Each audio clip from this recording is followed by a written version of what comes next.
ये क़यामत की निशानी है कि आखिर ज़माने में सिले रहमी का ख़ात्मा हो जाएगा। लोग जहाँ से मतलब है, जिस फैक्ट्री में नौकरी कर रहे हैं, अब अगर वहाँ के बॉस को सलाम नहीं किया, उसकी नौकरी खतरे में पड़ जाएगी। वो अब जाते हुए सलाम, वहाँ से निकलते हुए सलाम, और जब बॉस आ जाए बिल्कुल अदब से खड़े रहते हैं, डिसिप्लिन। स्कूल में जाके देख लें, सिर्फ 10,000 रुपये माहाना एक टीचर को मिलता है। उसके बाद डिसिप्लिन के ये आलम है कि जहाँ प्रिंसिपल आ गए सब खड़े हो गए, और डायरेक्टर आ गए तो बिल्कुल खामोशी की तस्वीर बने रहते हैं सब। अब वहाँ पे 10 रुपये कमाने के लिए खामोश रहना, मुअद्दब होना, सिविलाइज्ड होना, सलाम में पहल करना, झुक के सलाम करना, और यहाँ अपनी माँ को सलाम नहीं करना, अपने बाप को सलाम नहीं करना, अपने सगे भाई को सलाम नहीं करना, मजहबी रहनुमा जो हम नाइबे पैगंबर नाइबे रसूल हैं उनको सलाम नहीं करना है। तो क़यामत की निशानी है कि आखिर ज़माने में सलाम सिर्फ पहचान वालों तक महदूद होकर रह जाएगा, जबकि हुजूर ने कहा था कि पहचानो या ना पहचानो, जो भी मुसलमान मिले उसे सलाम करो, आपस में मोहब्बतें पैदा हो। लेकिन पता नहीं पैसे के जुनून ने आदमी को आदमियत से महरूम कर दिया है। सिर्फ मतलब मफाद, इस खुदगर्जी के वक्त में दुनिया अब जीने के लायक नहीं रह गई। आया है हदीस में कि आखिर ज़माने में लोग कब्रिस्तान दौड़ेंगे और तमन्ना करेंगे कि काश मैं मर गया होता ताकि ये दिन मुझको देखने को नहीं मिलता। जिस दौर में हया ख़त्म हो जाए, जिस दौर में डिसिप्लिन और अदब ख़त्म हो जाए, जहाँ रिश्तेदारियाँ ख़त्म हो जाएं, उस दौर में जीने का मन नहीं करता। हुजूर ने 1500 साल पहले कहा था, आखिर ज़माने में एक वक्त ऐसा आएगा कि लोग कब्रिस्तान दौड़ के जाएंगे और कहेंगे कि काश मैं मर गया होता, इस कब्रिस्तान में होता, ताकि यह दिन मुझको देखने को नहीं मिलता। आज मैं भी आ रहा था, असर की नमाज पढ़ने के लिए मेन रोड से हटकर एक मोहल्ले में गया।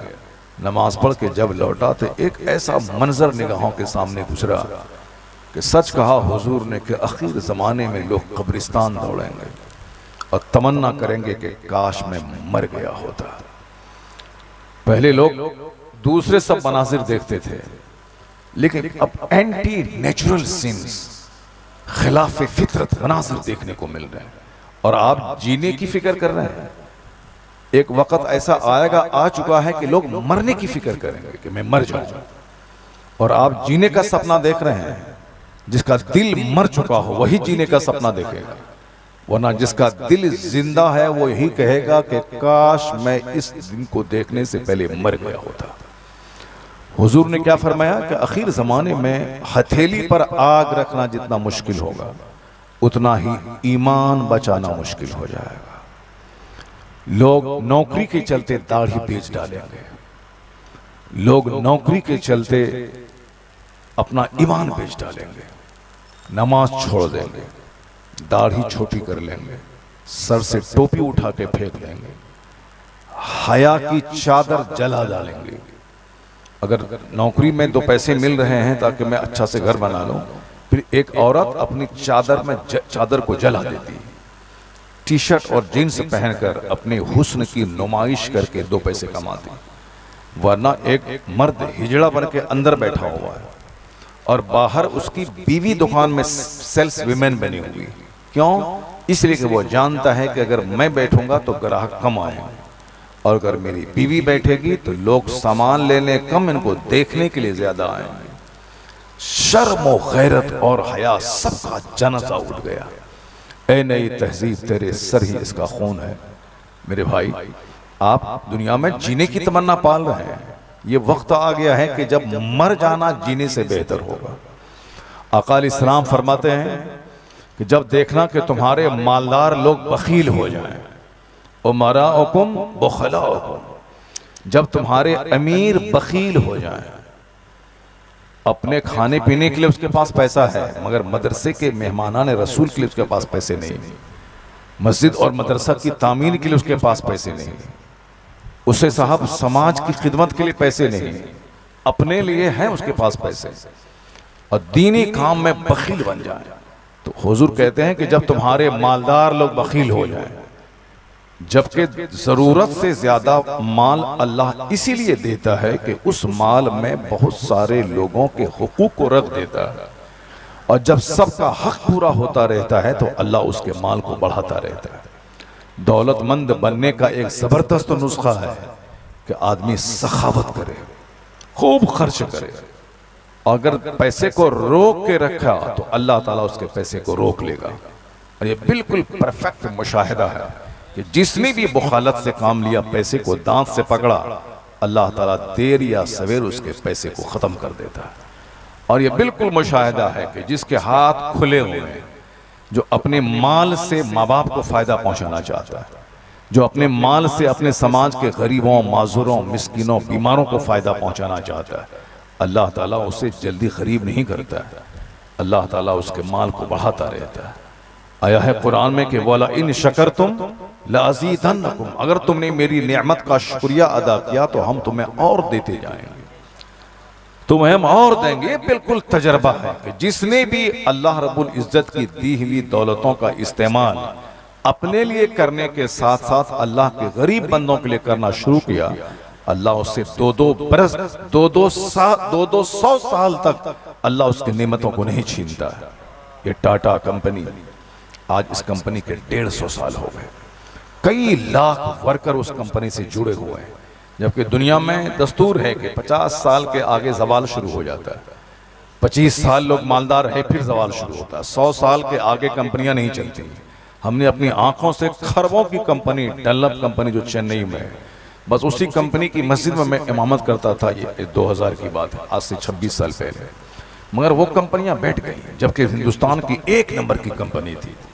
इस तरह बेशुमार कंपनियां मैंने उस इलाके में देखा, चेन्नई में कंपनियां बंद हो गई। 10-20 साल तक उरूज रहा, उसके बाद कंपनियां खत्म हो गई। लेकिन ये टाटा भी 150 साल से ज़ायद का अरसा गुजर गया, मगर ये कंपनी अभी भी बिल्कुल फर्म में है।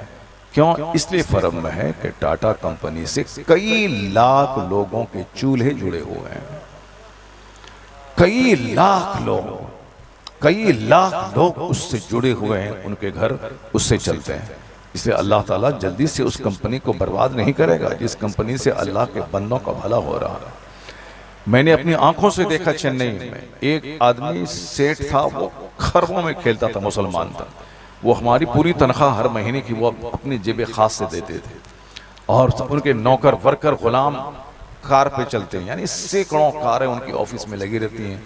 उनके लिए छोटी सी कार है, नौकर गुलाम महंगी कार पे चल रहे हैं।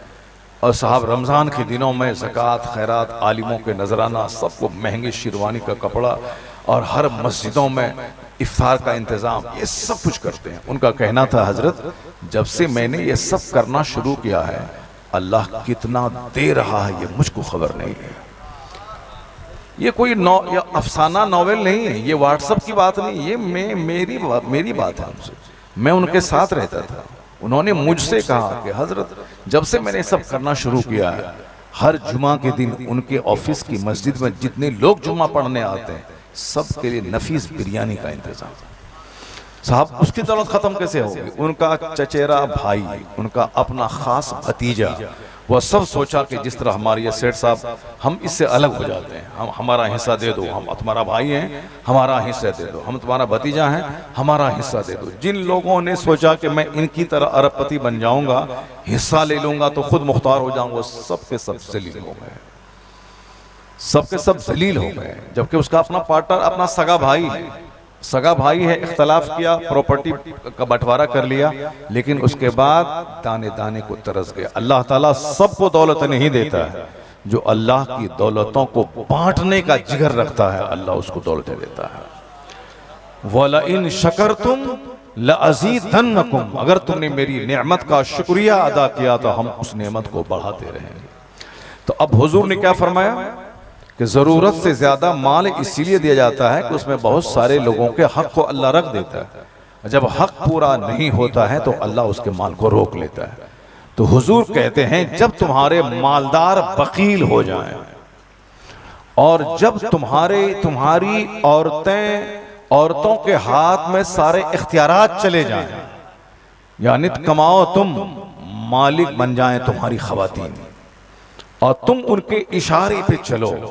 जब तुम्हारे हुक्मरान, तुम्हारे हाकिम, घर के हाकिम, समाज के हाकिम, मुल्क के हाकिम जब खवातीन हो जाएं, हुजूर क्या फरमाओ, उमूरुकुम इला निसाइकुम, जब तुम्हारे मामलात औरतों के हाथ में चले जाएं, वही घर चलाएगी, वही मुल्क चलाएगी, वो डीएम बन जाएगी, वो एक डिस्ट्रिक्ट का मालिक बनेगी, वो सीएम बन जाएगी, चीफ मिनिस्टर बन जाएगी, एक स्टेट का मालिक बन जाएगी, वो पीएम प्राइम मिनिस्टर बन जाएगी, एक मुल्क का मालिक बन जाएगी। तो क्या कहा हुजूर ने, जब तुम्हारे मामलात औरतों के हाथ में चले जाएं और तुम्हारे मालदार वकील हो जाएं, तो हुजूर कहते हैं उस जमाने में फबतनुल अर्द खैरुम मिन ज़हरिहा, उस जमाने में तुम्हारा मर जाना जिंदा रहने से बेहतर है। उस जमाने में तुम्हारा जमीन के पेट में चला जाना यानी मर जाना, जमीन की पीठ पर चलने यानी जिंदा रहने से बेहतर है। जब तुम्हारे मामलात तुम्हारी औरतों के हाथ में चले जाए। ये औरतें पैदा हुई हैं घर को रश के जन्नत बनाए, औरतें पैदा हुई हैं सर से लेके पांव तक सारा जिस्म शौहर की अमानत है। ये औरतें पैदा हुई हैं, मर्द बच्चा पैदा नहीं करता बल्कि औरतें बच्चा पैदा करती हैं। ये औरतें मिस्र खेत के हैं। औरतें तवालुदो तनासुल का एक जबरदस्त जरिया है। चाहे डीएम रहें कि प्राइम मिनिस्टर रहें कि चाहे कोई वली रहें कि कुतुब रहें कि अब्दाल रहें, कोई भी रहे, सारे लोग अपनी माँ के शिकम से पैदा हुए। बाप के शिकम से कोई नहीं पैदा होता है, माँ के शिकम से। ये ड्यूटी औरतों की है। मर्द के जिम्मे औरतों के मेहर की रकम है कि तुमको इनका 1 लाख 2 लाख 10 लाख 20 लाख जो भी मेहर तय हो, ये मेहर की रकम मर्द तुमको देना है। क्यों? तुम कमाने के लिए पैदा हो। इस औरत की रोटी, इसका कपड़ा यानी नानो नफका, इसका इंतजाम तुमको करना है कि तुम मर्द हो, ये खातून है। ये सिन्फ नाजुक है, इसका जिस्म नाजुक है, इसकी सोच नाजुक है, इसका ख्याल नाजुक है। ये घर में रहेंगी, इनका सारा जिम्मा तुमको उठाना होगा। मेहर की रकम तुमको देनी होगी। वलीमा का खाना तुमको खिलाना होगा। वलीमा का खाना और औरत का बाप नहीं देगा या औरत अपने माल से नहीं करेगी। वलीमा का खाना मर्द देगा। इस रोए जमीन पर सबसे नफीस खाना गया वलीमा का खाना।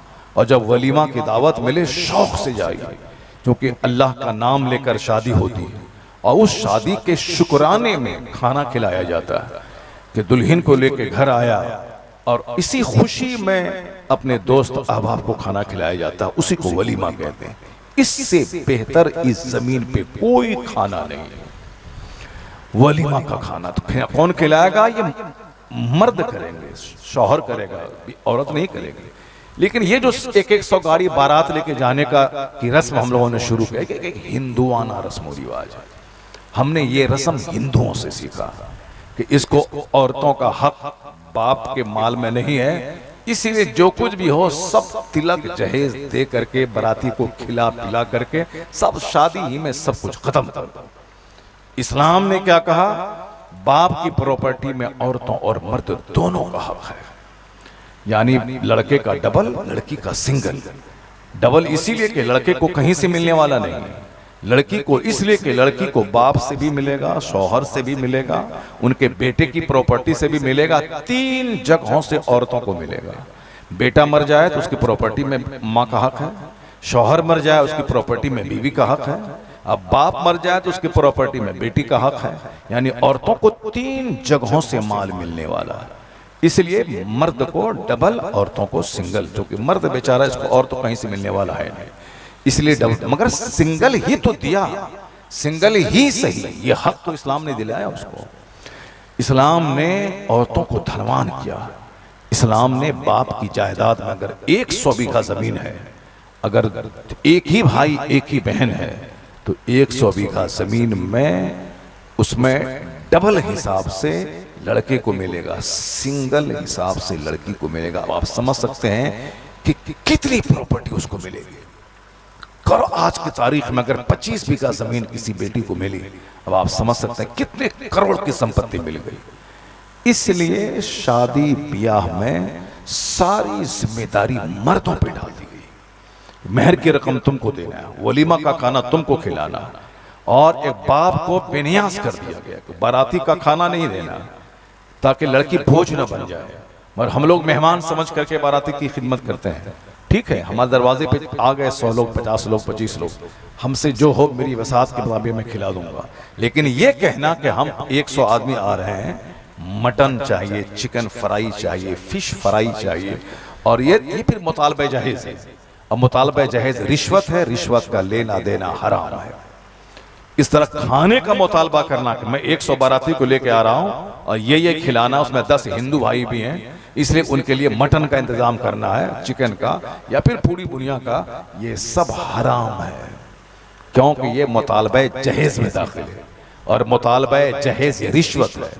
बगैर मुतालबे के अब एक बाप सोने का महल दे दे अपनी बेटी को, कोई हर्ज नहीं, लेकिन मुतालबा करके एक मोटरसाइकिल लेना भी हराम है, क्योंकि मुतालबा जहेज रिश्वत है और रिश्वत का लेना और देना दोनों हराम है।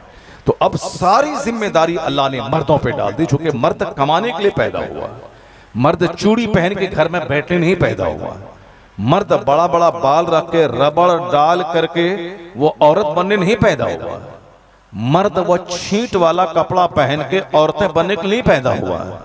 मर्द मर्द की तरह कपड़ा पहने, मर्द सफेद कपड़ा पहने, मर्द मर्द की तरह रहे, मर्द पायलट बन के जहाज उड़ाए, मर्द साहब ड्राइवर बन के वो ट्रेन चलाए, मर्द 5-5 कुंटल मिट्टी अपनी पीठ पे रख करके मजदूरी करे, मर्द जमीन के नीचे माइंस में दाखिल होकर के साहब 100 फीट नीचे जाकर कोयले की खदान में जान हथेली पे लेके वो काम करे।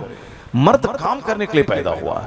मर्द समंदर में गोता लगा के वहां से मोती मूंगा निकाले, आसमानों में फ्लाई करके आसमान के रहस्य और यूनिवर्स के सीक्रेट का पता लगाए। मर्द दिमाग जलाए, 10-10 घंटे पढ़े, 15-15 घंटे पढ़े, 20-20 घंटे पढ़े, मालूमात के मोती वहां से निकाले। ये काम औरतें नहीं कर सकती। औरतों की सोच नाजुक है। औरतों को अल्लाह ने चेहरे पे दाढ़ी के बाल नहीं दिए, चूंकि दाढ़ी के बाल उसके चेहरे पे अच्छा नहीं लगता है। वो अब मर्दों के लिए पैदा हो गई हैं, मर्दों के जज्बात की तस्कीन के लिए पैदा हो गई, मर्दों की आंखों की ठंडक के लिए पैदा हो गई, वो अपने बाल बच्चों की परवरिश के लिए पैदा हो गई। किसी भी मर्द के सीने पे आपने छाती नहीं देखी होगी, मगर औरतों को अल्लाह ने छाती दी है, इसलिए कि ये बच्चों की खुराक का सबसे बड़ा जरिया है। वो चूंकि बच्चा जब माँ के पेट में रहता है तो माँ के ब्लड से को खा के जिंदा रहता है, और जब जैसे ही पैदा होता है बच्चा, उसी ब्लड को अल्लाह दूध बना के दूध की नहर जारी कर देता है। जब तक बच्चा माँ के शिकम में है, यह दूध की नहर खुश्क है, एक कतरा दूध नहीं है। लेकिन जैसे ही बच्चा माँ के पेट से पैदा हुआ, अब यहाँ से दूध की नहर जारी हो गई। क्यों जारी हो गई? क्योंकि अब बच्चे की सबसे बेहतरीन ग़िज़ा दूध है। माँ के पेट के में रहें तो जो माहवारी खून औरतों का निकलता है, उसी को रोक करके नाफ के नली के जरिया बच्चों के बदन में जाता है और बच्चा जिंदा रहता है, क्योंकि वहां उसके लिए खून ही अच्छी ग़िज़ा है। और पैदा होने के बाद सबसे बेहतरीन ग़िज़ा है दूध, क्योंकि बच्चा उस वक्त रोटी चावल खाएगा तो मर जाएगा, उस वक्त दूध सबसे बेहतरीन ग़िज़ा है। तो रब ताला ने उसी खून को दूध बना के मेरी ग़िज़ा का इंतजाम फरमा दिया। तो अल्लाह तबारक व तआला औरतों को ये हुस्न दिया है, ये शरफ अता किया है कि तुम माँ बनोगी, तुम अपने बच्चों की खुराक का बेहतरीन जरिया बनोगी, तुम शौहर की दिलचस्पी का केंद्र बनोगी। वही चीज बच्चों की खुराक का जरिया भी है और वही शौहर की दिलचस्पी का एक जबरदस्त माध्यम भी है। तो ये चीजें औरतों के लिए हैं। अब औरतें इस काम के लिए नहीं पैदा हुई कि दूसरों के खेत में जाके काम करें। गरीबी है, शौहर का इंतकाल हो गया, छोटे छोटे बच्चे हैं, वो अगर शादी नहीं करती है दूसरी, तो अब बच्चों की परवरिश का एक मसला खड़ा है। वो अगर कर देती हैं तो उनका एहसान है, वरना उस पर जरूरी नहीं है। जरूरी है कि अगर बाप मर गया तो उसके छोटे छोटे बच्चे हैं तो वो दादा उसकी परवरिश करे, उसके चचा परवरिश करे, औरत फौरन दूसरी शादी कर ले। ऐसा नहीं कि और अगर वो अपने जज्बात पे कंट्रोल रखकर गुनाहों से बचकर इन छोटे बच्चों की परवरिश के लिए वो अगर अपने आप को निकाह से रोक के रखी है, तब तो उसके लिए बख्शिश का जरिया है, बख्शिश का वादा है। उन्होंने छोटे छोटे बच्चों की खातिर अपने जज्बात को उन्होंने कुचल दिया, अपनी ख्वाहिशात को उन्होंने रोक दिया। तो औरतें पैदा हुई हैं घर को हसीन बनाने के लिए, औरतें पैदा हुई हैं बाल बच्चों की पैदाइश के लिए, औरतें पैदा हुई हैं शौहरों की तस्कीन खातिर के लिए, औरतें पैदा हुई हैं घर को जन्नत बनाने के लिए, औरतें इस काम के लिए पैदा। लेकिन जब ये मालिक बन जाए कि मर्द इनके हाथ में खिलौना बन जाए, मर्द कमा के इनको पैसा ला के दे, फिर इनसे भीख मांग करके पान खाने के लिए पैसा मांगे, मर्द औरतों के मशवरे से घर चले, औरतों के मशवरे से मुल्क चले, तो हुजूर ने क्या कहा, उस जमाने में तेरा मर जाना बेहतर है। कि जो जिस काम के लिए नहीं पैदा हुई है उसके हाथ में तुमने वो उमूर दे दिया, अब तेरा मर जाना बेहतर है। अगर किसी नाबीना और अंधे के हाथ में तलवार दे दिया जाए तो कितने लोगों की गर्दनें वो नाबीना काटेगा, कितनों का खून करेगा। क्योंकि ये तलवार उसके हाथ में देना गोया इंसानियत का कत्ल करना हुआ। नाबीना के हाथ में तलवार नहीं दिया जाता है, इसलिए तलाक का इख्तियार सिर्फ मर्दों को दिया गया है, औरतों को नहीं दिया गया। क्योंकि तलाक एक गन है और यह गन चलाने का पावर सिर्फ मर्द को दिया गया है, औरतों को इसलिए नहीं दिया गया कि मर्द कमाने के लिए पैदा हुआ, वो दिल्ली में जाएगा, पंजाब जाएगा, हरियाणा जाएगा, वो सऊदी अरब जाएगा, अमेरिका जाएगा, कमाएगा। तो अब अगर औरतों के हाथ में तलाक का इख्तियार दिया जाता, मर्द रहता सऊदी अरब में, औरतें अपने शौहर के घर में जितना सामान है, जेवर जेवरात अट्टा का पैसा, सबको समेट के पोटली बना लेती और आंगन में कहती तुमको तलाक तलाक तलाक दिया, अपने दूसरे यार के साथ चली जाती। फिर वहां जाती, वहां 2-4 महीना रहती और फिर वहां शौहर कमाने के लिए दिल्ली पंजाब चला गया होता, फिर उसके पैसे कौड़ी सोना चांदी जेवर जेवरा सबको बांध करके गली के दूसरे किसी लड़के से मोहब्बत करके वह बीच आंगन में बोलता शौहर को तलाक तलाक तलाक, और फिर उसके साथ भाग जाती। पूरा समाज उजड़ जाता, इंसान का जीना मुश्किल हो जाता। आज 50 खरब की प्रॉपर्टी छोड़ के आप गल्फ चले जाते हैं, 5 साल के बाद आते हैं, जब वहां से आते हैं तो बीवी भी सलामत है, 50 खरब की प्रॉपर्टी भी सलामत है, बच्चे भी सलामत है। क्यों? वो अपने शौहर के हाथों गिरवी, तलाक का पावर उसको नहीं है, इसलिए वो तलाक बक नहीं सकती हैं। वो घर छोड़ के हाँ कोई हजारों में लाखों में करोड़ों में 2-4 कोई पाखाने की कीड़े की तरह कोई नापाक औरत वो बगैर तलाक के दूसरे के साथ भाग जाएं, उन रजीलों खसीसों कमीनों का कोई वैल्यू नहीं है। ऐसे लोग समाज में रहते हैं। अगर मुसलमान 40 करोड़ की तादाद में इंडिया में है, अगर साल में 2-4 मुसलमानों की बेटियां किसी चमार के साथ भाग जाएं, तो उस 2-4 औरतों को नहीं देखा जाएगा। ये 40 करोड़ में या 20 करोड़ खवातीन जो पर्दे में रहती हैं, जो अपने शौहर की इज्जत बन के रहती हैं, जो अपने घर की हिफाजत करती हैं, तो इन 20 करोड़ औरतों की क्वालिटी देखी जाएगी, वो 4 पाखाने के कीड़े को नहीं देखा जाएगा। मगर ये मीडिया वाला ये उसी 2-4 पाखाने के कीड़े को हाईलाइट करते हैं। ये हमारी बेशुमार खवातीन जो तहज्जुद पढ़ती हैं, जो हर महीने कुरान पाक खत्म करती हैं, जिसके चेहरे को पड़ोस के लोगों ने नहीं देखा। हमारे मोहल्ले में एक खातून है, वह 70 साल की उम्र में अभी इंतकाल करी, उनका पड़ोसी उनका चेहरा नहीं देख पाया। उनके पड़ोसी का स्टेटमेंट है कि मैंने अपनी इस भाभी का चेहरा तक नहीं देखा। वो मारे मारे फिर रही हैं, जींस टी शर्ट पहन करके, हाथ में स्मार्ट मोबाइल लेकर, पर्स लटका के, कभी यहां कभी वहां देखना, कभी इस लड़के को देखना, कभी उस लड़के को देखना, कभी इससे दिल लगाना, कभी नेट पे चैटिंग करना। वो तो पाखाने का कीड़ा, वो साहब जलील है, वो जो अपनी इज्जत का सौदा करके 2 पैसे कमाती, चाहे मर्द हो चाहे औरत हो। ये इस तरह के कीड़े कम हैं। लेकिन उन खूबसूरत फूलों को देखा करें जो 90 साल की उम्र हो गई मगर अपने चेहरे से पर्दा नहीं हटाया। उन खूबसूरतों की मिसाल दें, ऐसे बेशुमार लोग हैं। दिल्ली गवाह है, जब औरतें हमारी इस तरह की थी कि 80-90 साल की उम्र तक उनके चेहरे पे अजनबी मर्दों की नजर न पड़े, तो फिर समाज वलियों से भरा था, समाज कुतुब अब्दाल से भरा था।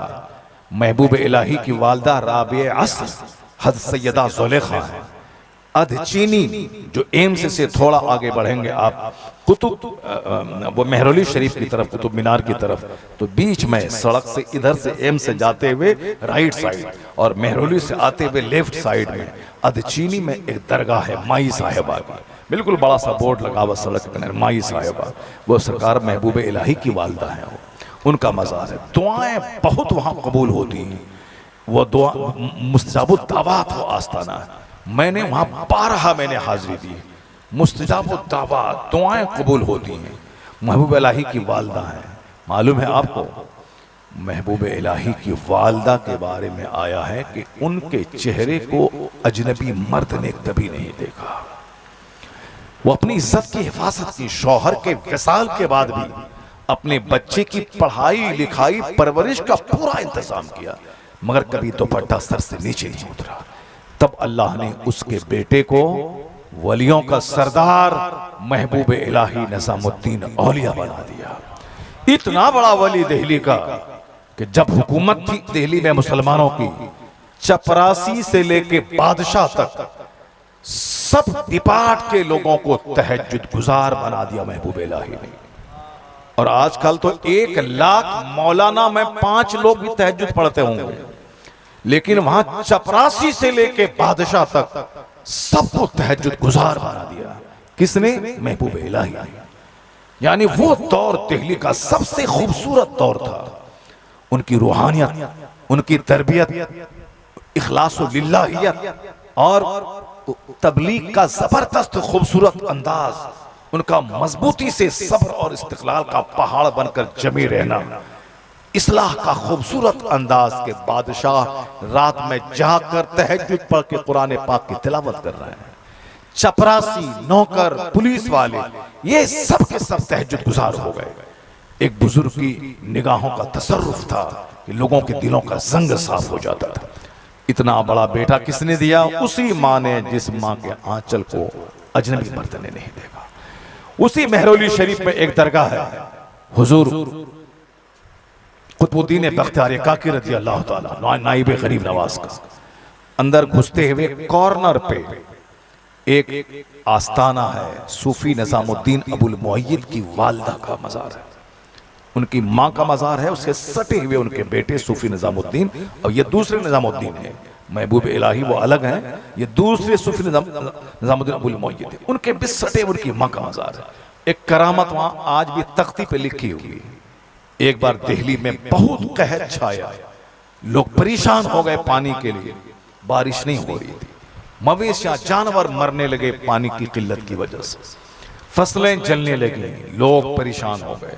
पहले का तरीका था कि जब बारिश नहीं होती थी तो मुसलमान मैदान में निकल के नमाज इस्तिस्का अदा करते थे, यानी बारिश की भीख मांगते थे। मैदान में निकलकर जंगलों की तरफ जाकर वो नमाज पढ़ते थे। फिर वहां से लौटते लौटते जबरदस्त बारिश होती थी, और ये हम लोगों ने बचपन में भी देखा है। बारिश बंद हो गई, कई महीने तक गांव के सारे लोग निकल के ईदगाह के मैदान में चले गए, वहां लोगों ने नमाज अदा की। फिर वहां से घर नहीं पहुंचे थे कि जोरदार बारिश हो गई। ये आप लोगों ने भी देखा होगा, आप लोगों ने भी सुना होगा। लेकिन अभी पैसे की चाहत ने इतना बिजी कर दिया है लोगों को कि अब नमाज इस्तिस्का का ख्याल ही नहीं आता है, क्योंकि इतना हुकूमत कहती है कि साहब बहुत गल्ला हमारे पास है, इसलिए अगर 1 साल तक बारिश नहीं होगी तो सबका काम चल जाएगा। चाहे ईरान और इसराइल में जंग हो जाए, ईरान और अमेरिका में, मगर हमारे पास तेल का भंडार है कि 80-90 दिनों तक कोई गाड़ी बंद नहीं होगी, बल्कि सारी गाड़ियां चलती रहेंगी। हुकूमत दिलासा दिलाती है, तेल का भंडार मेरे पास है, गेहूं का भंडार मेरे पास है, चावल का भंडार मेरे पास है। तो अब लोगों को फुर्सत ही नहीं कि नमाज इस्तिस्का पढ़े। हाँ, जब वो जबरदस्त कहत आएगा, लोग ताने ताने को तरस जाएंगे, तब थोड़ा सा गुरूर टूटेगा लोगों का। अल्लाह न करे कि वो दिन आए। अभी समाज में 100 आदमी में सिर्फ 2 आदमी नमाज पढ़ते हैं, 98 लोग नमाज नहीं पढ़ते हैं, जबकि नमाज पढ़ना सबसे बड़ा फर्ज है। फातिहा, मिलाद, दुआ, दुरूद, जुलूस मोहम्मदी, मुहर्रम का खिचड़ा, 11वीं का बकरा, ये सब नफल है, अच्छा काम है, फर्ज नहीं है कि नहीं करेगा तो मुजरिम हो जाएगा। मगर नमाज पंजगाना पढ़ना यह फर्ज आजम है, सबसे बड़ा फर्ज है, हज से भी बड़ा फर्ज है, क्योंकि हज सब पर फर्ज नहीं है माल वाले पे, मगर नमाज सब पर फर्ज है। ज़कात से भी बड़ा फर्ज है नमाज, चूंकि ज़कात सब पर फर्ज नहीं है। माल है 1 लाख है तो 2500 ज़कात, 1 करोड़ है तो 2.5 लाख ज़कात, 2 करोड़ है तो 5 लाख ज़कात। माल है तो ज़कात, माल नहीं है कोई ज़कात नहीं। कुर्बानी सब पर वाजिब नहीं, माल वाले पर वाजिब। सदक़े फित्र सब पर वाजिब नहीं, माल वाले पर है। मगर नमाज अमीर, गरीब, देहाती, शहरी, औरत, मर्द, हर आकिल बालिग जवान पे कपड़ा नहीं है, नंगे पढ़े अपने घर में पढ़े, गड्ढा खोद के पढ़े, दरवाजा बंद करके पढ़े। खड़ा नहीं हो सकता है तो बैठ के पढ़े, बैठ नहीं सकता है तो लेट के पढ़े या इशारे से पढ़े। माफ किसी हालत में नहीं। क़यामत के दिन ज़कात का सवाल बाद में होगा, हज का सवाल बाद में होगा, रोजे का सवाल बाद में होगा। इन्ना अव्वल मा युहासबु बिहिल अब्द यौमल क़यामति सलात, क़यामत के दिन सबसे पहला सवाल नमाज का होगा। हुजूर कहते हैं कि बेनमाजी का अंजाम फिरौन के साथ होगा। घटिया किस्म के काफिर का नाम लिया कि बेनमाजी का अंजाम फिरौन, हामान, कारून के साथ होगा। बेनमाजी का अंजाम ये जो बदतरीन किस्म के कुफ्फार है उसका नाम लिया गया। और हुजूर कहते हैं कि मन तरका सलात मुतअम्मिदन फ़क़द कफ़र, जिसने नमाज छोड़ दी उसने कुफ्र किया, कुफ्र के करीब पहुंच गया। हुजूर कहते हैं कि बेनमाजी के लिए क़यामत के दिन कोई दलील नहीं, कोई बुरहान नहीं, कोई नजात नहीं। ये बताएं कि इस कदर सख्त वईद है, उसके बावजूद दाढ़ी है मगर नमाज नहीं, सर पे टोपी है मगर नमाज नहीं, गले में दुपट्टा है, पट्टा है मगर नमाज नहीं, जुब्बा है मगर नमाज नहीं। साहब ईद बकरीद के दिन सेवैयां हैं और नफीस किस्म के कपड़ों की खरीदारी है मगर नमाजी पंजगाना नहीं। जबकि ईद बकरीद की नमाज वाजिब है मगर रोजाना की 5 नमाजें ये फर्ज है। फर्ज का सवाल क़यामत के दिन पहले होगा। मगर देख लीजिए समाज का क्या हाल है। अब इसमें अगर अल्लाह ताला समाज को जमीन में धंसा दे कि एक बंदा नमाजी नहीं बना तो अल्लाह ताला जुल्म नहीं करता है, अल्लाह ताला बंदों की बदअमली की सजा देता है। तो अब अगर कहत छा जाए समाज में, लोग दाने दाने को तरस जाएं, तो अल्लाह ताला जुल्म नहीं करेगा, ये हमारी बदअमली की सजा है। पहले लोग नमाज पढ़ते थे, नमाज इस्तिस्का मतलब तौबा इस्तिग़फ़ार करते थे, अल्लाह के सामने गुनाहों की माफी मांगते थे। अल्लाह मैं मुजरिम, मुझे माफ कर दे, अब मैं तौबा करता हूं, गुनाह नहीं करूंगा। तो अल्लाह ताला रहम करके बारिश बरसाता था। लेकिन अब तो उस नमाज का ख्याल तक नहीं है, नमाज इस्तिस्का का ख्याल नहीं है, सूरज ग्रहण लगा उस नमाज का ख्याल नहीं है, चांद ग्रहण उस नमाज का ख्याल नहीं है, बल्कि सब अपने घर का दरवाजा बंद करके बाल बच्चों में मसरूफ है। नहीं होगा। बगदाद में जब लोग अपने बाल बच्चों में मस्त रहने लगे, अपने घरों में जब नाच कूद का माहौल, शराब का माहौल, गम दूर करने के लिए, इंजॉय करने के लिए शराब पीने लगे, दौलत बढ़ाने के लिए सूद खाने लगे, जब कहा गया है कि सूद खाने का गुनाह इतना खतरनाक है कि सूद के गुनाह के 70 रैंक हैं, उसमें सबसे लोवेस्ट रैंक यह है कि अय्यन कहा रजुल उम्मा, कि एक मर्द अपनी मां से ज़िना करे। सूद खाने के गुनाह का 70 दर्जा है, 70 दर्जा, 1 2 3 4 5, 1 की सजा, 2 की, 3 की, 70वां, यानी सबसे लोवेस्ट डिग्री ये है कि अय्यन कहा रजुल उम्मा, कि मर्द अपनी मां से ज़िना करे। सबसे अदना दर्जा ये है। जो बड़ा दर्जा सूद खाने का जो गुनाह का है वो कितना खतरनाक होगा।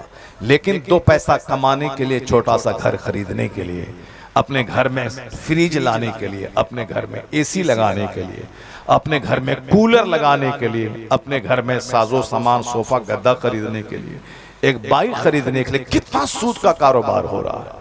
जबकि मालूम है कि 50 खरब की बिल्डिंग अगर किसी ने सोने की भी बना दिया हो, फिर भी उसे छोड़ के कब्रिस्तान की मिट्टी में उसे जाना होगा, 2 गज जमीन के अंदर दफन होना है, कुछ भी लेके अपने साथ नहीं जाएगा, यहां तक कि जिसमें के कपड़े उसके उतार लिए जाएंगे, यहां तक कि चांदी की अंगूठी उसके हाथ में उसको भी उतार लिया जाएगा।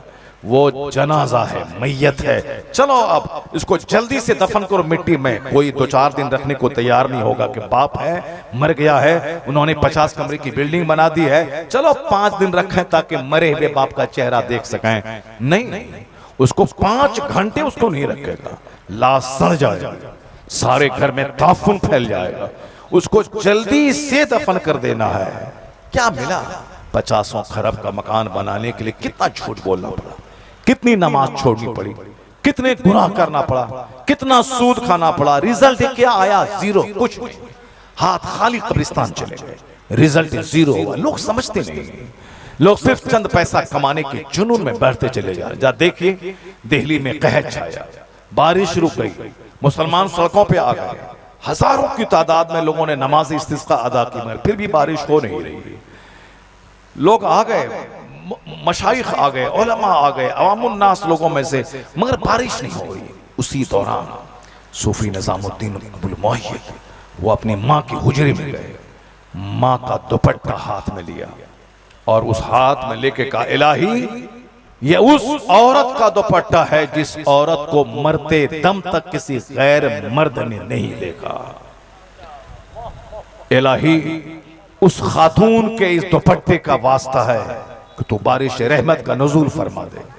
इधर दुआ खत्म नहीं हुई थी कि घंघोर घटा छाई, मूसलाधार बारिश हुई। दिल्ली और दिल्ली का सारा इलाका जल थल हो गया। माशाअल्लाह, सुभान अल्लाह।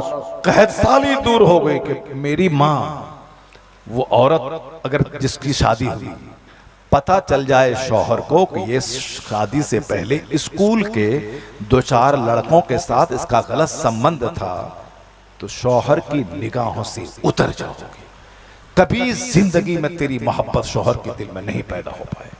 भले ही बाल बच्चों का चेहरा देख के वह तुझको तलाक नहीं दे, मगर जब भी चेहरे पे नजर पड़ेगी और जब वो सीन आएगा कि ये वो है जो 2 साथियों की गोद में झूल चुकी है, या तो गैरतमंद शौहर घर छोड़ के भाग जाएगा, या तुमको तलाक दे देगा, या खुद जहर खा के मर जाएगा।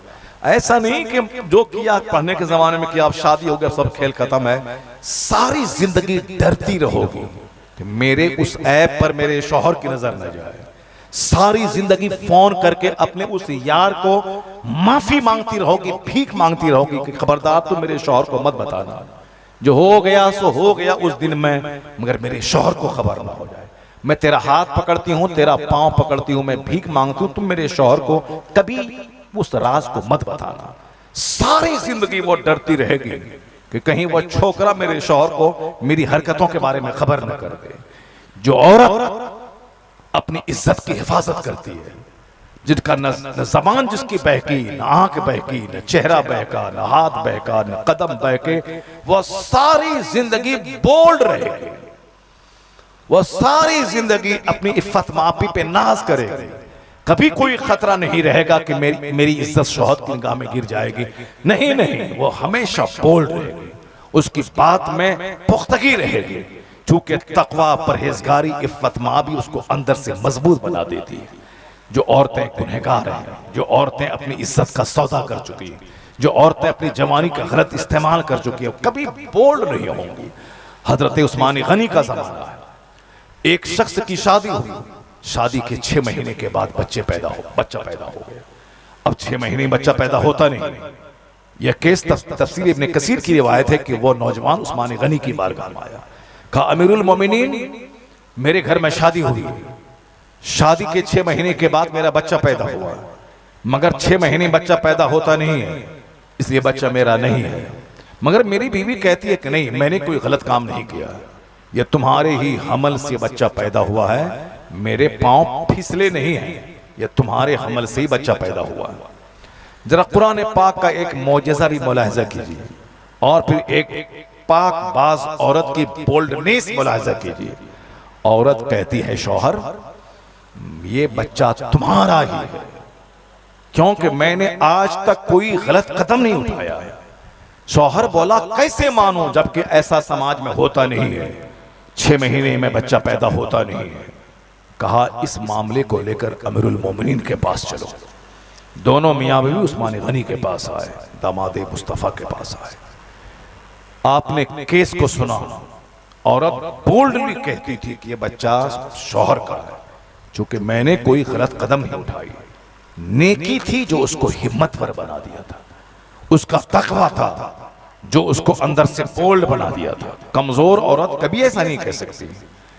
इसलिए कमजोर खातून मत बनो, वरना तेरा बच्चा कमजोर पैदा होगा, तेरा बच्चा चोर, उचक्का, गुंडा, मवाली पैदा होगा। क्योंकि बच्चा बाप के पेट से नहीं, माँ के पेट से पैदा होता है। बच्चा माँ के पेट में 9 महीना रहता है। बच्चा माँ की छाती से लगकर 2 साल तक दूध पीता है, बाप की छाती से लग के दूध नहीं पीता है। इसलिए बाप से ज्यादा नेक परहेजगार माँ का रहना जरूरी है, क्योंकि उसी पेट में बच्चा पलता है, उसी छाती से लग के बच्चा 2 साल तक दूध पीता है और 5-10 साल तक एक माँ नर्स की तरह अपने बच्चों के पेशाब पाखाना के कपड़े को धोती है। इसलिए बच्चा ज्यादा अटैच माँ से रहता है। मादरी जबान, अगर माँ की जबान अच्छी है तो बच्चे की जबान नफीस हो जाती है। माँ का अखलाक अच्छा है तो बच्चे का अखलाक अच्छा होता है। बाप बेचारा 8 घंटे खेत में हल चलाता रहा, उसको बच्चों के पास देने का टाइम नहीं। वो अगर बच्चा को 8 घंटे सीने से लगा के खिलाएगा तो सारे घर वालों को कहां से खिला पाएगा? ये इस बच्चे की माँ की परवरिश कहां से करेगा, या इस घर को कैसे पालेगा जिसके कांधे पे 10 आदमी का बोझ है? तो मर्द गोद में लेकर इधर उधर घूमने के लिए नहीं पैदा हुआ। वो आ जाएं, खेत से घर में आ जाएं, दुकान से घर में आ जाएं, 10-20 मिनट उसको घुमा दें, वो अलग बात है। लेकिन ज्यादा अटैच बच्चा माँ से रहता है, क्योंकि वो इसी काम के लिए पैदा हुआ।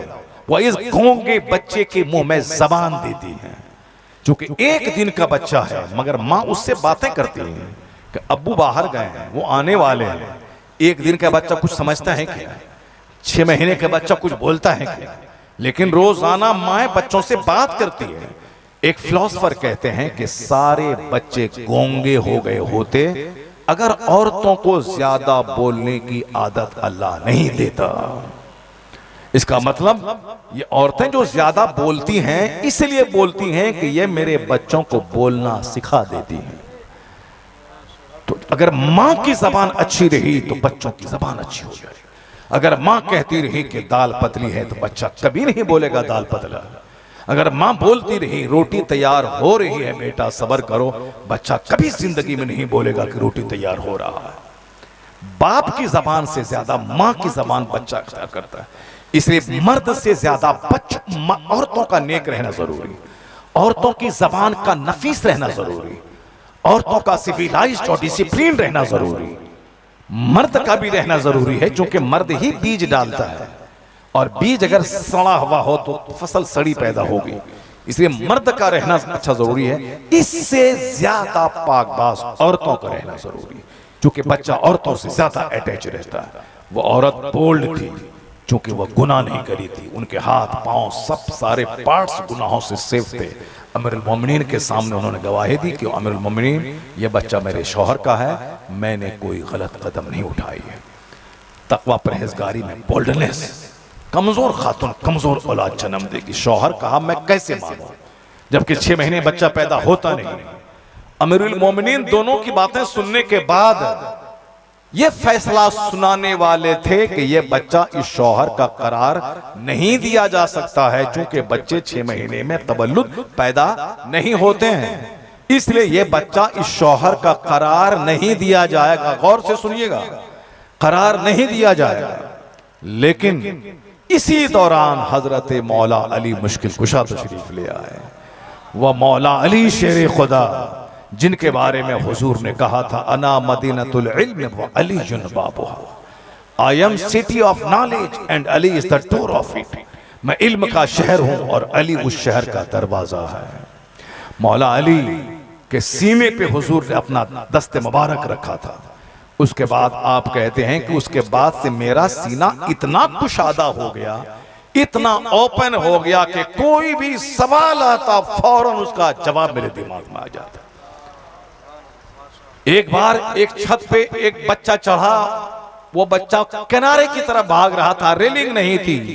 माँ बुलाती है बेटा आ जाओ, गिरेगा मर जाएगा, मगर बच्चा की आदत होती है माँ बुलाती है तो बच्चा पीछे भागता है।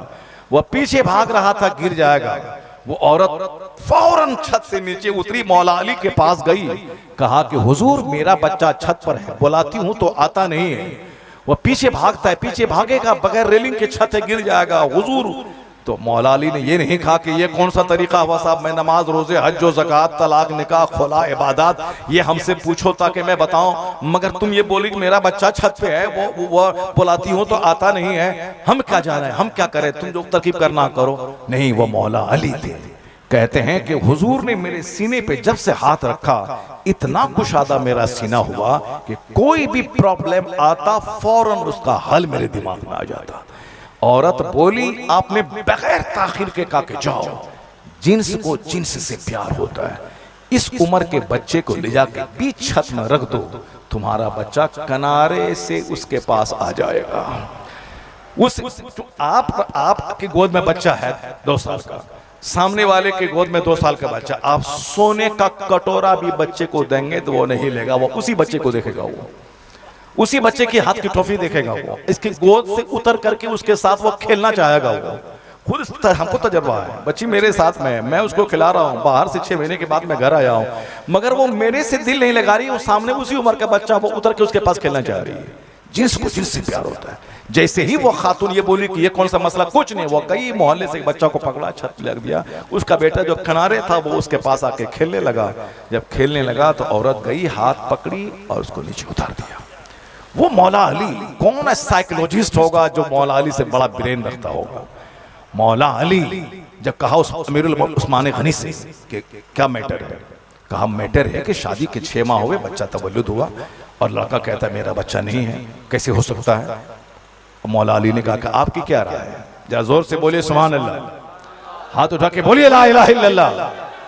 हाँ, सर झुका के मत बैठिए, बल्कि मेरी तरफ चेहरा देखिए, मेरी तरफ आंख उठा के देखिए, सर झुकेगा नींद आ जाएगी, मुझको देखिए। बस 1-2 बातें मैं और करूंगा, मेरा टाइम होने वाला है, 1 घंटा होने वाला है। अब मैं आपसे जा रहा हूं, बात चूंकि बात से बात पैदा होती है, ये भी तकरीर ही मैंने नहीं शुरू किया, अभी तुम्हारा मेरा टॉपिक जो था वो उस टॉपिक को मैंने टच नहीं किया, और उसी टॉपिक से रिलेटेड ये एक पैराग्राफ भी है, इसको सुन लें आप, गौर से सुने, गौर से सुने, सर नीचे नहीं सर ऊपर रखें, कुरान का मौजज़ा देखें, मौला अली के इल्म का कमाल देखें और उस समाज के खवातीन की बुलंदी देखें।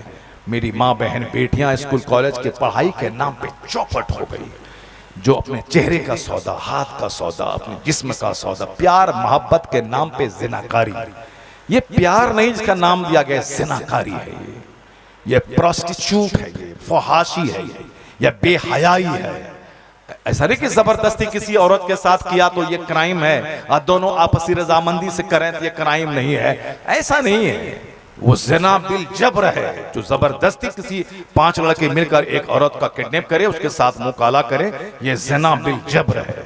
लेकिन वो भी ज़िना ही है जब दोनों आपसी रजामंदी से करें, वो भी ज़िना ही है, बाहमी रजामंदी से ज़िना ही है। हाँ, अलबत्ता समाज के 10 लोगों के, 5 लोगों के, 4 लोगों के बीच में वो दोनों शादी का कॉन्ट्रैक्ट और मुआयदा कर लें, समाज को गवाह बनाकर, चाहे 2 आदमी मिनिमम क्यों ना हो, अब ये शादी हो गई, अब ये कॉन्ट्रैक्ट, लड़का भाग नहीं सकता है, तुमने मेहर के बदले में इसको अपने निकाह में लिया है, अब इसकी परवरिश तुम पर लाजिम है।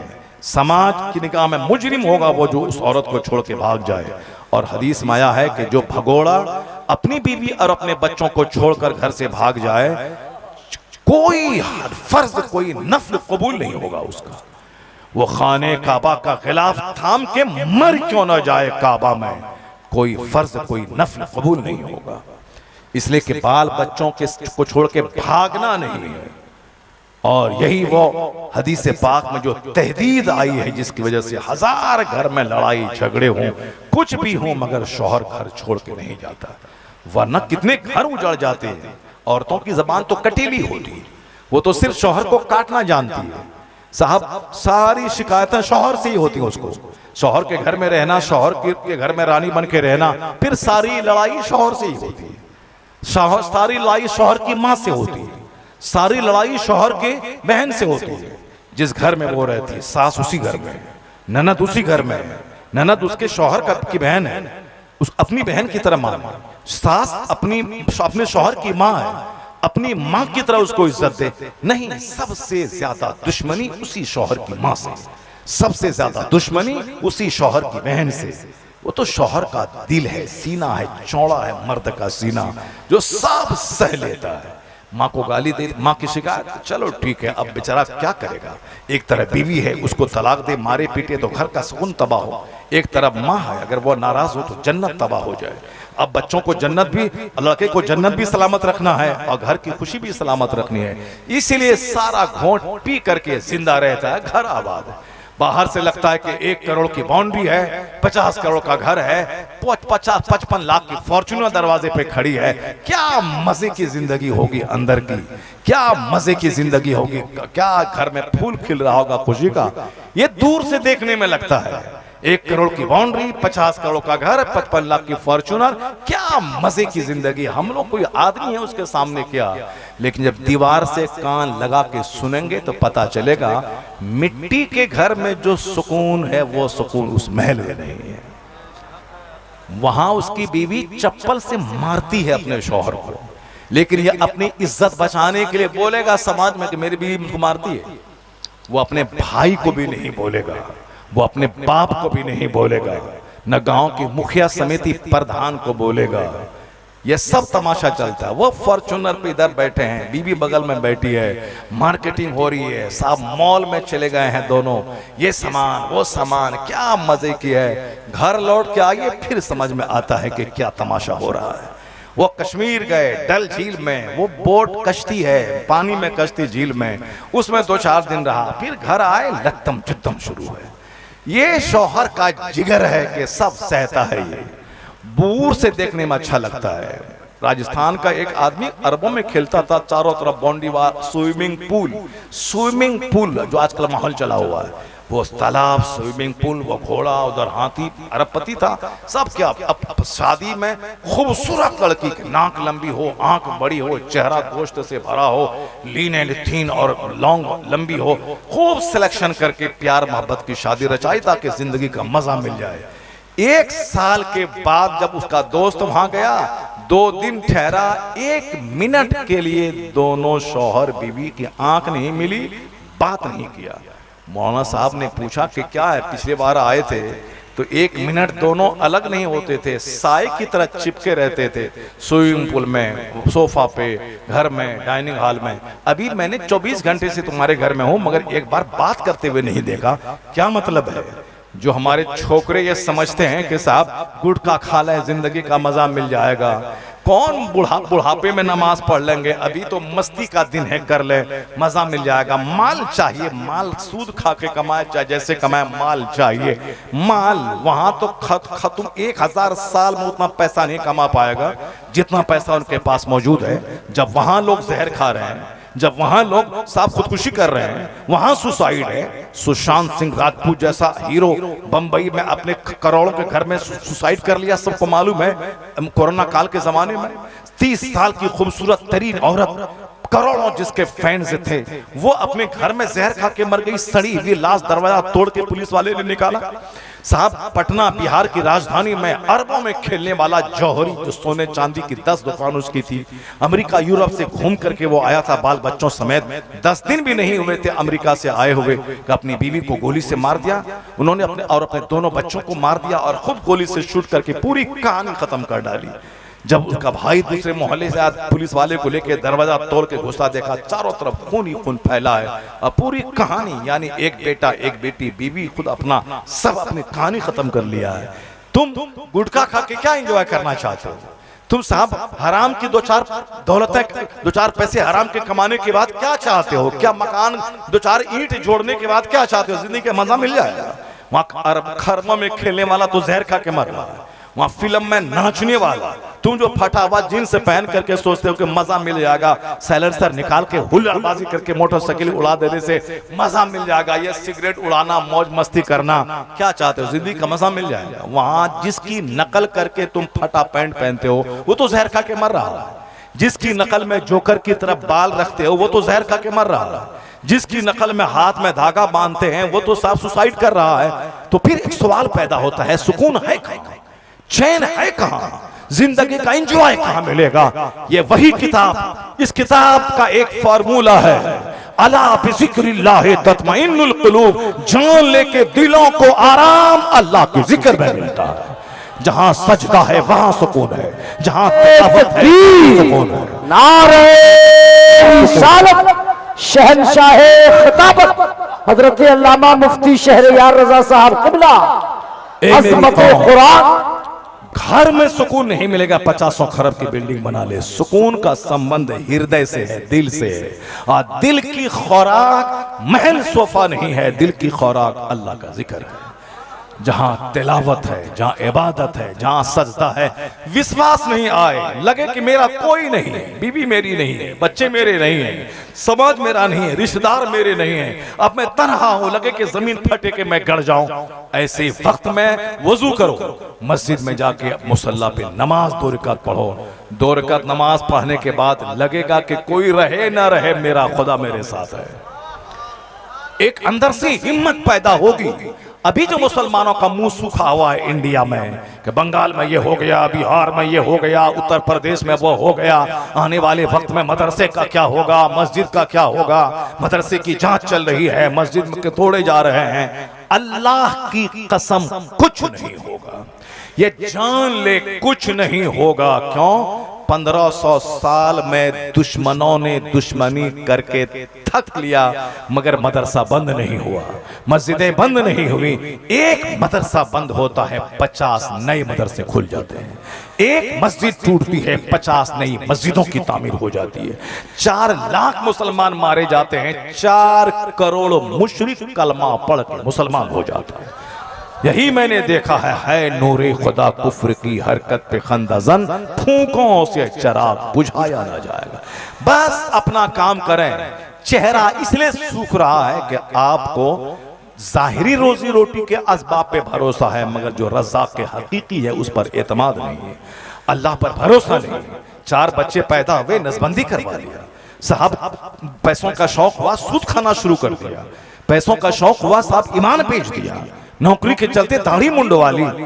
वमन यतवक्कल अलल्लाह फहुवा हस्बुह, कुरान में आया है अगर तुम अल्लाह पर मजबूत यकीन रखो तो अल्लाह तेरे लिए काफी हो जाएगा।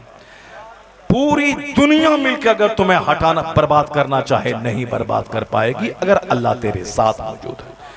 करबला के मैदान में यजीद ने हुसैन को रास्ते से हटाने के लिए पूरी एनर्जी झोंक दी, पूरी हुकूमत दांव पे लगा दिया। तमाम बड़े बड़े सुरमाओं और बड़े बड़े योद्धाओं को, बड़े बड़े रेस्लर पहलवान को मैदान करबला में उतार दिया। सबसे पहले वो चाहता था कि हुसैन मेरे हाथ को, मुझको सपोर्ट कर दे, मुझको मान ले कि मैं मुसलमानों का खलीफा और बादशाह हूं। हुसैन कहते थे ऐसा नहीं होगा, मैं एक जालिम, जाबिर, पापी, बेनमाजी, फासिक और फाजिर को मैं अपना हाथ नहीं दूंगा। यजीद कहता था कैसे नहीं देगा, तलवार चमका के हाथ ले लूंगा, पहलवानों को जमा करके हाथ ले लूंगा, तेरे बाल बच्चों को काट के हाथ ले लूंगा, पानी बंद करके हाथ ले लूंगा। मगर हुसैन की शुजाअत को सलाम, उनकी बहादुरी को सलाम के तमाम तकलीफें करबला में जमा हो गई। यजीद ने पहलवानों को जमा किया, 22,000 की फौज जमा कर दी। हुसैन का नजरिया यह था कि हम फासिको फाजिर को अपना इमाम खलीफा नहीं मानेंगे, हाथ नहीं देंगे। तेरे हाथ में तलवार है, तू गर्दन काट दे, तेरे हाथ में फौज है, तू मेरे बाल बच्चों को काट दे, मगर मेरा ज़मीर नहीं ले पाएगा, मेरा हाथ नहीं ले पाएगा। जंग यही थी कि तुझको हाथ देना होगा, चाहे जिस बल जिस वजह से हो, जिस ताकत के सामने तुम मरूब हो जाए, तुमको हाथ देना होगा। मगर हुसैन का नजरिया तक मैं हाथ नहीं दूंगा, तेरे हाथ में तलवार है, तफंग है, फौज है, तीर है, सब चला दो, मेरे बाल बच्चों को मार दो, मगर मैं हाथ नहीं दूंगा। यजीद का कहना था मैं हाथ लेके रहूंगा। अंततः रिजल्ट क्या निकला? रिजल्ट यही निकला कि यजीद ने तमाम हरबे इस्तेमाल किए, पानी बंद कर दिया, उन्होंने साहब फौज इकट्ठी कर दी, उन्होंने साहब बाल बच्चों को शहीद किया। मगर हुसैन का हौसला बढ़ता चला गया, का हाथ नहीं दूंगा। हुसैन जख्मी हो गए, घोड़े से नीचे गिर गए, हुसैन के भाई का बाजू कट गया, जवान अली अकबर शहीद हो गए, दूध पीते असगर शहीद हो गए, पूरा कुंभा जैसे लूट गया हो। हुसैन घोड़े से गिर गए, 72 जख्म नेज़ों के आपके बदन पे आ गए, मगर हाथ नहीं दिया। हुसैन की गर्दन कट गई, मगर वह हाथ बचाने में कामयाब हो गए। यजीद सारी हुकूमत को दांव पे लगा दिया, हुसैन का हाथ नहीं ले पाया। यजीद हार गया, हुसैन अपने मकसद में जीत गए। हुसैन जीत गए, चूंकि हाथ नहीं दूंगा, नहीं दिया। यजीद कहा था हाथ ले लूंगा, नहीं ले पाया। सारी ताकत झोंक दी, मगर हुसैन का हाथ नहीं ले पाए। कौम मुस्लिम, यह हुसैन आजम की कहानी नाचने की कहानी नहीं है। यह हुसैन करबला का वाकया या ढोल बजाने की कहानी नहीं है। ये करबला का वाकया या बांस और बल्ली और माठ करके उसमें दुलदुल बना करके, दो कब्र बना के, घुमा के, दो पैसा कमा के, चरस और अफीम और ताड़ी शराब पी के नाचने की कहानी नहीं है। औरतों को जमा करके पानी डलवा के औरतों से पैसे लेके ताड़ी पीने की कहानी नहीं है। ये कहानी है सब्र की, ये कहानी है शुजाअत की, ये कहानी है बहादुरी की, ये कहानी है चाहे हालात जैसे भी हो जाए, मरना तो है ही ना। एक दिन तो मरना है, चाहे 100 साल में मरो, चाहे 200 साल में मरो। जब मरना ही है तो गीदड़ों की मौत क्यों मरनी है? जान दे देने मगर अपना ईमान कभी नहीं देना। ये करबला का सर्रा सर्रा यही बताता है। हुसैन की कब्र से आज भी यही आवाज आती है। मैं सिर्फ एक मैसेज देके जाना चाहता हूं कि करबला की कहानी ये इमाम बाड़े की कहानी नहीं है। करबला की कहानी सिर्फ ताजिया उठोने की कहानी नहीं, करबला की कहानी सब्र की कहानी, शुजाअत की कहानी। हुसैन आजम ने सब कुछ लुटा के बता दिया कि अगर तुम्हारी जिंदगी में ऐसा कोई लम्हा आ जाए कि दाढ़ी बचाओ या नौकरी, ईमान बचाओ या साहब अपनी बेटी, ऐसे मौके पर ईमान बचाना, गर्दनें कटवा देना। उसी मौला अली की औलाद में से टीपू सुल्तान इसी हिंदुस्तान में थे, 1799 में शहीद हो गए। अंग्रेजों ने गर्दनें काट दी। ऑफर दिया था कि तुम आराम से खाओगे पियोगे, शान से रहो, बाकी हुकूमत मेरी रहेगी, तुम्हारे बाल बच्चों को आराम से इज्जत के साथ खिलाया पिलाया जाएगा। टीपू ने कहा था कि गीदड़ों की 100 साल की जिंदगी से शेर की एक दिन की जिंदगी बेहतर है। टीपू ने हाथ में तलवार उठाई, घोड़े से कूदा, अंग्रेजों के खिलाफ जिहाद का बिगुल बजाया, खुद जख्मी होकर शहीद हो गए। का शेर की एक दिन की जिंदगी गीदड़ों की 100 साल की जिंदगी से बेहतर है। तुम हुसैन आजम के मानने वाले हो, उनकी औलाद, उनका खानदान अभी तुम्हारे हिंदुस्तान में मौजूद है, इसलिए कभी किसी बंगाल वालों की शरारत से मत डरना और चेहरा लटका के मत बैठना। हालात चाहे जो आ जाए, हुसैन आजम की कब्र से आवाज आ रही है, बातिल से दब के जीना है तौहीन जिंदगी। ये ऐलान कर रही है आज भी तुरबत हुसैन की, बातिल से दब के जीना है तौहीन जिंदगी। ये जीवन का अपमान है, ये जिंदगी की तौहीन है।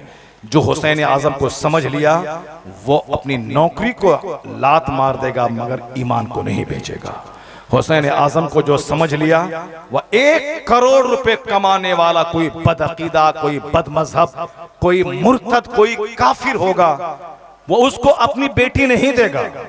वह 5 रुपए के चलते उस मुर्तद और मुर्तदा का निकाह नहीं पढ़ाएगा, बल्कि जिसको हुसैन से प्यार होगा, हुसैन के मिशन से प्यार होगा, वह करोड़ों को लात मार देगा, अपना ईमान बचा लेगा। मेरी माँ बहन बेटियां वो भी गौर करें, खबरदार, जवानी कितने दिनों तक रहेगी? 25 साल। 25 साल के मतलब 25 सेकंड। फिर उसके बाद क्या होगा? बुढ़ापा, ख्वाहिशात खत्म, मरने के बाद खरबों साल की जिंदगी वहां जहां सदा रहना है, मौत ही नहीं है। नजर आखिरत पे रहे, नजर जन्नत पे रहे, नजर आने वाले उस मुस्तकबिल पे रहे जो मरने के बाद आने वाला है। अगर वहां नजर रहेगी तो दुनिया की लज्जतें छोटी पड़ जाएंगी। आज चूंकि आखिरत की बात ही हम घर में नहीं करते, इसलिए हमारे बाल बच्चे इसी जमाने की छोटी सी लज्जत को सब कुछ समझ बैठते हैं। नतीजे में पुराने अखलाक और तहजीब से बिगाड़ करके वो 2-4 दिन की रंगीनी की खातिर दुनिया के हाथों का खिलौना बन जाते हैं। ईमान प्यारा है, ये हुसैन ने बताया। अब वह ईमान का सौदा नहीं होगा। अगर आशिक रसूल नेक बख्त मिट्टी के झोपड़ी में रहता हो, उसको अपनी बेटी दे देगा, मगर किसी करोड़ों कमाने वाले बदअकीदा को नहीं देगा। चूंकि यहाँ ईमान सलामत रहेगा, ईमान हमेशा कायम रहने वाली चीज है। और दुनिया की रंगीनियां आज हैं, कल खाक हो जाने वाली हैं। तो जो आदमी दुनिया के हाथों बिक जाए, बदअकीदों की नौकरी को देख ले, उसको अपनी बेटी दे दे या 2-4 पैसे की खातिर बदअकीदों का निकाह पढ़ा दे, उस अपने इस गंदी जबान से पाक हुसैन का नाम ना ले, वो अपनी इस गंदी जबान से हुसैन का नाम ना ले, वरना हुसैन के नाम में तो स्पिरिट है जो दिल से ले ले, उसके नजदीक सोने की दीवार मिट्टी की दीवार दोनों बराबर हो जाती है। हुसैन आजम इस्तेहकाम और इस्तिकामत और इस्तिकलाल के पहाड़ का नाम है। छोड़ दे सारी चीजें, खुराफात वाहियात, सारी चीजें जो शिया और राफिजियों और बदअकीदों की दी हुई चीजें हैं, सबको छोड़ दे। ये ताजियादारी साहब, उसमें दुल्लुल बनाना, घोड़ा बनाना, कबर बनाना, उसमें जाके औरतों का आना, मिन्नतें मांगना, ये सब जहालत, सब नाजायज काम है। इन सारी चीजों को छोड़ दे। मुहर्रम की 10वीं तारीख को सारा समाज मिलके हुसैन आजम के नाम से कुरान खानी करे, सबील लगाए, लंगर बांटे, और अगर ज्यादा शौक है तो 1 लाख मुसलमान मौन जुलूस निकाले, सफेद कपड़ा पहन के, हाथ में डंडा लेके वो चले और कहे कि हम अमन पसंद लोग हैं, हम जुल्म नहीं करते, हम अपनी गर्दनें दे देते हैं मगर ईमान का सौदा नहीं करते हैं। वो जुलूस निकाले ताकि उस जुलूस का एक असर मुसलमानों के दिल पे हो। ये क्या 2-4 बच्चा ढोल बजा रहा है, कोई उधर नाच रहा है, कोई उधर फकीर बन रहा है, कोई उधर बद्धी बांध रहा है, ये सब राफिजियों और शियाओं की चाल है जो सुन्नियत को मिटाने की एक नापाक साजिश है। और चूंकि गवर्नमेंट उसकी यहाँ रही इंडिया में बहुत दिनों तक, हमने उसके असर को कबूल कर लिया जो धीरे धीरे आज तक चला। मगर आला हजरत फाजिल बरेलवी के मसलक को सलाम कीजिए। वह बंबई जहाँ पंजा दिखा करके कि हुसैन की सवारी इस पर आ गई, लोगों के जज्बात का खिलवाड़ होता था, उनसे पैसे कमाए जाते थे। आज उस बंबई की गली गली में 12 रोजा महफिलें मुनक्किद हो रही हैं, खुलफाए राशिदीन की सीरत बयान की जा रही है, करबला के वाकयात का सबक और मैसेज बयान किया जा रहा है, और आज हर गली में वहां महफिलें हो रही हैं, सबील लगाए जा रहे हैं, कुरान खानी हो रही है, हुसैन की शहादत की अजमत पे खिताब हो रहा है। ये आला हजरत फाजिल बरेलवी के मसलक का ये असर है कि खुराफात वाहियात धीरे धीरे मिट रहे हैं और सुन्नियत का माहौल पैदा होता जा रहा है। वरना लोगों तो अखाड़ा बना दिया था, मस्जिदें वीरान हो जाती, लोग सिर्फ अखाड़ा और मसनूई फर्जी करबला को पर जोर दिया था। मगर ये मसला के आला हजरत की देन है कि आज धीरे धीरे वो तमाम खुराफात का खात्मा हो रहा है। ये उलमाए कराम की हिम्मतों को दाद देता हूँ जो अपनी नौकरी छोड़ दी मगर उन्होंने इस हक बयान किया मेंबर से, उन्होंने मस्जिदों से, मदरसों की चटाई से, जलसों, सीरत की महफिलों से हक बयान किया, और उसी का ये असर है कि आज वो ढोल बजाने का माहौल खत्म हो रहा है, हुसैन की सीरत बयान करने का माहौल पैदा हो रहा है। अल्लाह तबारक तआला आला हज़रत की कब्र को रहमत व नूर अता फरमाए, जिनकी मेहनतों से आज उलमाए कराम का वक़ार बहाल है, जिनकी मेहनतों से आज फतवा की इज्जत मौजूद है, जिनकी मेहनतों से खुराफात वाहियात हटकर उनकी जगह पे शरीयत और सुन्नत का राज कायम है। साफ लफ्जों में मदरसे मिट गए होते, खिताबात खत्म हो गए होते, आलिमों की इज्जत मिट्टी में मिल गई होती, लेकिन आज भी फतवे की धमक है, आलिमों की दस्तबोसी हो रही है, मजलिसों की कदर हो रही है। यह एहसान अहमद रजा खां फाजिल बरेलवी का है जिसने इल्मे दीन और शरीयत की आबरू बचा दी है। अल्लाह तबारक व तआला हम सबों को हुसैन आज़म के इस मिशन को सीने से लगाने की तौफीक अता फरमाए। अल्लाह ताला तमाम खुराफात वाहियात बिदअत और तमाम झड़नी मर्सिया फालतू चीज़ों को त्याग देने की तौफीक अता फरमाए। मैंने आज ही एक फतवा पढ़ा है कि जो मुरव्वजा ताज़ियादारी है, ताजुश शरिया का फतवा है कि इस ताज़ियादारी के लिए चंदा देना ये भी हराम है और ममनू है। इसलिए फालतू बातें, इस्लाम नमाज पे जोर देता है, रोजे पे जोर देता है, हज और ज़कात पे जोर देता है। हुसैन गर्दने खून की नदियां बह गई, सजदा नहीं छोड़ा, सजदे में अपने गर्दन कटा दी। ये सारी बातें इसलिए थी ताकि हम हुसैन के नाम पे ढोल बजाएं, हुसैन के सजदे के नाम पे हम साहब जहालत और खुराफात वाहियात का काम करें। नहीं, सच्ची मोहब्बत ये नहीं है कि हम सिर्फ ढोल बजाएं, हम ढोल बजाएं खिलाफ सुन्नत काम करें। सच्ची मोहब्बत है कि हुसैन की कहानी से स्पिरिट हासिल करें, हुसैन की कहानी से बता दें कि हम मातम नहीं करते, मातम करे वो जिसका हुसैन मर गया है, मगर मेरा हुसैन तो जिंदा है, जिंदों का मातम नहीं होता है। हुसैन जब से अपनी गर्दनें कटा दी, हुसैन जिंदा हो गए। वला तकुलू लिमन युक्तलू फी सबीलिल्लाहि अमवात, जो अल्लाह की राह में मारे गए उसे मुर्दा मत कहो, वो जिंदा है। हुसैन आजम के नाम का फातिहा दिलवाएं, उनके वसीले से अल्लाह से दुआ करें, उनके वसीले से अपने ईमान को पुख्ता करने की अल्लाह से दुआ मांगें। जान जाए जाए मगर ईमान ना जाए। यही सबसे बड़ा पैगाम इमाम आली मकाम की कुर्बानी और शहादत का है। जो पैगाम था उसको कोई चर्चा तक नहीं करता, और जहालत को मिटाना, खुराफात मिटाना जो हुसैन का मिशन था, उसी जहालत की आड़ में हुसैन की मोहब्बत का दम भरा जा रहा है। अब जरा सुनिए गौर से, मैं अपना चैप्टर खत्म करता हूँ। वह नौजवान क्या बोला, मेरी शादी के 6 महीना हुए, अब ये बच्चा मेरा नहीं हो सकता है। उस्मान गनी फैसला सुनाने वाले थे कि ये बच्चा, इसका करार नहीं दिया जाएगा चूंकि 6 महीने बच्चा पैदा होता नहीं है। मौला अली तशरीफ लाए, कहा अमीरुल मोमिनीन क्या मैटर है? कहा मैटर ये है, कहा रुक जाइए, फैसला भी मत सुनाइए, मैं कुरान की 2 आयत पढ़ता हूँ, उन दोनों आयतों से जो नतीजा निकलता है उस रोशनी में आप फैसला सुनाइए। मौला अली कहते हैं एक जगह अल्लाह ने कहा है वल वालिदातु युरदिअना औलादहुन्ना हौलैन कामिलैन, माएँ अपने बच्चों को दूध पिलाएं 2 साल तक, जो पूरी मुद्दत दूध पिलाना चाहें। इस आयत करीमा से पता चला कि दूध पिलाने की पूरी मुद्दत 2 साल है। और दूसरी जगह अल्लाह ने फरमाया व वस्सैनल इंसान बिवालिदैहि एहसाना हमलतहु उम्मुहु कुरहा व वदअतहु कुरहा हमलुहु व फिसालुहु सलासूना शहरा। हमने ताकीद की है इंसान को माँ बाप से अच्छा सलूक करने की, इसलिए कि माँ तकलीफ से पेट में रखती है और तकलीफ से बच्चों को जनती है, तो उनका पेट में रखना और दूध छोड़ाना सलासूना शहरा 30 महीने में होता है। पेट में रखना और दूध छोड़ाना 30 महीने में होता है। 12 साल का 12 महीने का 1 साल, 12 महीने का 1 साल और 6 महीने का आधा साल, यानी 30 महीना हो गया 2.5 साल।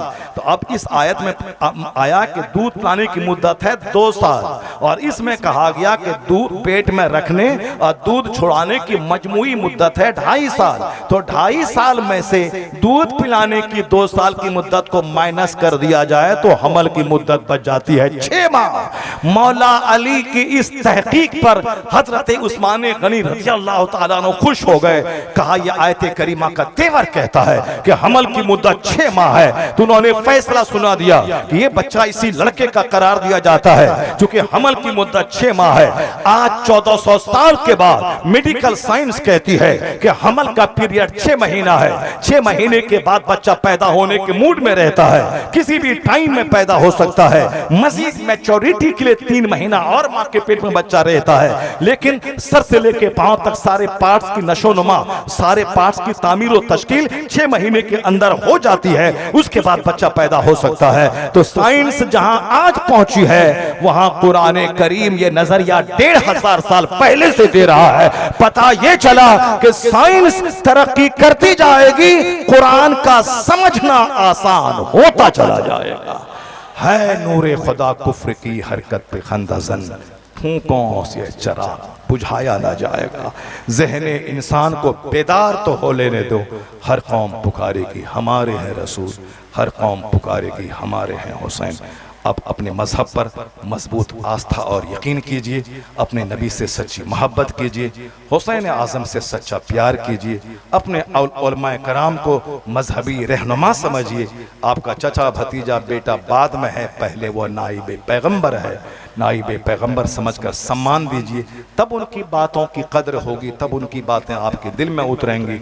अगर आप नफरत करने लगे इनसे तो फिर तो और तमाशा होगा, बदकारियों का तमाशा होगा। पहले ज़माने में आलिमों की इज्जत थी, एक जुमला जुमा को कहते थे, सारा समाज उसको मानता था। आलिमों की इज्जत थी, आलिम कहते थे ये हराम है, सारा समाज उसको हराम समझता था। आलिम कहते थे ये जायज़ है, सारा समाज उसको जायज़ समझता था। लेकिन जब से आलिमों की इज्जत की जैसी की तैसी हो गई, अब सब आजाद हो गए, सब मुंहफट हो गए। जिसके मुंह में जो आ रहा है बोल रहे हैं, जिसके मन में जो आ रहा है कर रहा है। इसे जरूरत है कि अपने उलमा कराम से प्यार किया जाए, मदरसों से प्यार किया जाए। हुजूर ने कहा खैरुकुम मन तअल्लमल कुरान व अल्लमहु, तुम में सबसे बेहतर, the best among you is one who learns Quran and teaches it to others. तुम में सबसे अच्छा वो है जो कुरान सीखता है और दूसरों को सिखाता है। और सबसे अच्छी दरसगाह वो है जहाँ फिजिक्स केमिस्ट्री नहीं, जहाँ कुरान सीखा जाता है, सिखाया जाता है। अल्लाह ताला मदरसा अहले सुन्नत अनवारुल कुरान को तरक्की अता फरमाए।